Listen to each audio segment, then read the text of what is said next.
반갑습니다. 5월 10일 수요일 10분 말씀 되겠습니다. 성경 말씀은 요한복음 1장 43절에서 46절까지 읽어드립니다.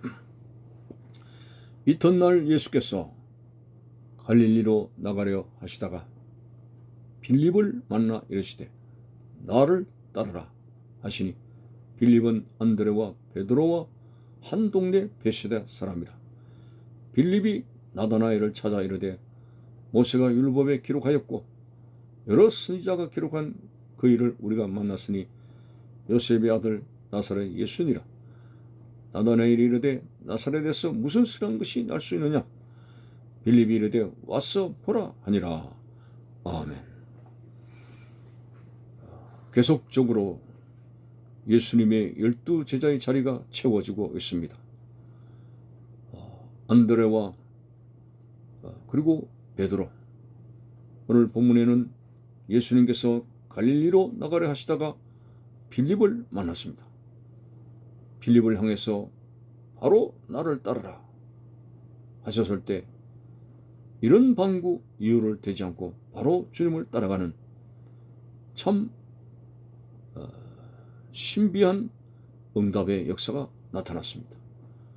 빌립은 안드레와 베드로와 한 동네 베세다 사람이라고 나와 있습니다. 이 빌립은 바로 나를 따르라고 하게 된 분이 메시아 그리스도이심을 깨달은 사람이었습니다. 자, 그래서 이 빌립은 예수님 앞에 소명을 받고 예수님을 만난 이후에 바로 집을 찾아갑니다. 나다나엘을 찾아갑니다. 나다나엘 찾아가서 말을 합니다. 모세가 율법에 기록하였고 여러 선지자가 기록한 그 일을 우리가 만났으니 바로 요셉의 아들 나사렛 예수라 하고 이제 메시아를 소개하는 모습이 나옵니다. 성경 속에서 여러 선지자가 바로 요셉의 아들 나사렛 예수라고 예언했고 바로 요셉의 아들 나사렛 예수 바로 메시아임을 나다나엘에게 소개하는 모습이 나옵니다. 자, 그럴 때에 46절 보니까 나다나엘이 반문합니다. 나사렛에서 무슨 선한 것이 날 수 있느냐? 이 말은 나사렛에서 메시아가 탄생하지 않는다.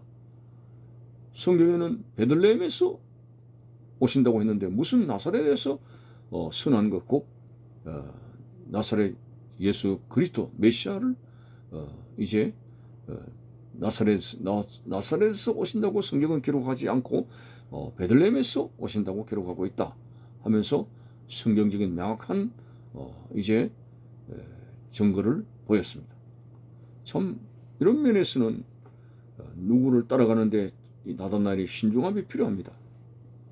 우리가 영적인 분별력을 가지지 못하면은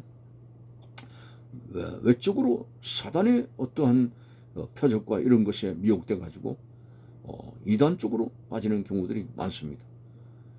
표적이 나타난다고 해가지고 우리가 솔깃하고 거기에 빠져들다가 인생 망치는 이단 쪽으로 갈 수가 있게 되는 것입니다. 그래서 나다나엘은 그런 부분에 대해서 굉장히 성경을 바로 아는 식견을 가지고 있습니다. 무슨 나사렛에서 예수가 메시아가 온단 말이냐? 메시아는 성경에 기록되기를 베들레헴에서 온다고 하는 사실을 가지고 이제 빌립에게 관문을 하고 있는 내용이 나옵니다. 그때 빌립은 거기서 베들레헴이니 나사렛의 신이 따지고 변명하지 않고 이 빌립은 이렇게 말했습니다. 와서 보라. 두말할 것도 없고 가서 같이 가보자. 가서 한번 보자. 그렇게 해서 이제 빌립이 나다나엘을 데리고 예수님께로 갔습니다. 자, 이렇게 나다나엘이 예수님께로 갔을 때 바로 예수님은 나다나엘의 중심을 보시고 이렇게 말씀했습니다. 보라, 이는 참 이스라엘 사람이다. 마음에 간사한 것이 없다. 바로 그 사람의 어떤 인격, 성품을 내다보시고 바로 그렇게 말씀하셨습니다. 나다나엘이 깜짝 놀랐습니다. 어떻게 나를 아시나이까? 예수께서 대답하여 이르시되 빌립이 너를 부르기 전에 네가 무화과 나무 아래에 있을 때 보았노라 하는 메시아적인 그러한 통찰력을 이제 나다나엘에게 입증해 보였습니다. 그때 나다나엘이 이제 마음에 물어볼 것입니다. 라비여, 당신은 하나님의 아들이시요 당신은 이스라엘의 임금이로소이다 라는 고백을 했습니다. 나다나엘의 그런 의심의 벽이 완전히 무너지게 되고 와서 보라고 한 대로 와 보니까 두말할 것도 없이 저분은 바로 메시아라고 하는 사실을 받아들이고 주님을 따라가게 되는 모습이 나오게 됩니다.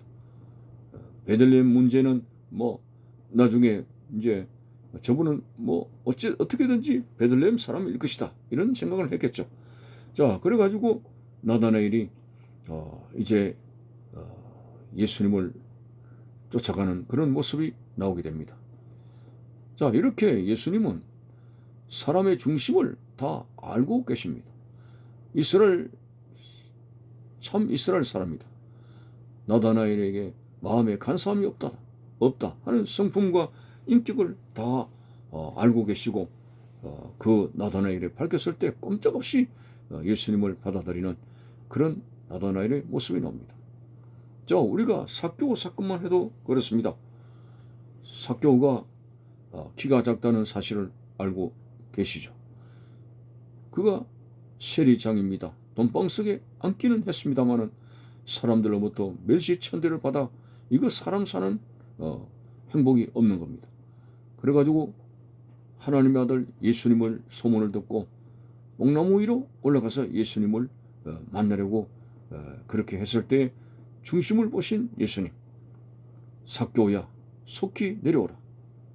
어떻게 나를 아십니까? 이렇게 되는 거죠. 예수님은 한 번도 상면한 일이 없는 사람이랄지라도 주님은 다 알고 계신다고 하는 것입니다. 그래서 예수님은 하나님의 아들, 전지전능하신 하나님의 아들이시죠. 제2위이신 하나님이십니다. 인간의 일거일동 안고 일었음에 모든 걸 알고 계시는 예수님께서 삭개오야 이름을 밝히시고 내려오라고 했을 때 회개가 터졌습니다. 내 소유의 절반을 가난한 자들에게 주겠사오며 그리고 만일 남의 것을 토색한 일 있으면 4배나 갚겠나이다 하는 회개가 터지게 되고 바로 회개가 터졌을 때 이 사람도 아브라함의 자손임이로다 라고 구원을 선포하시게 된 것입니다. 자, 이렇게 오늘 예수님을 만나는 사람마다 심령이 거꾸로 지게 되고 마음의 벽이 열리게 되는 그런 신비한 역사가 나타나게 됩니다. 오늘 그렇습니다. 우리의 신앙생활은 엄격하게 말해서 예수님을 만나는 생활이 되어져야 된다 하는 것을 말씀드릴 수가 있습니다. 우리가 주일이면 교회를 나옵니다.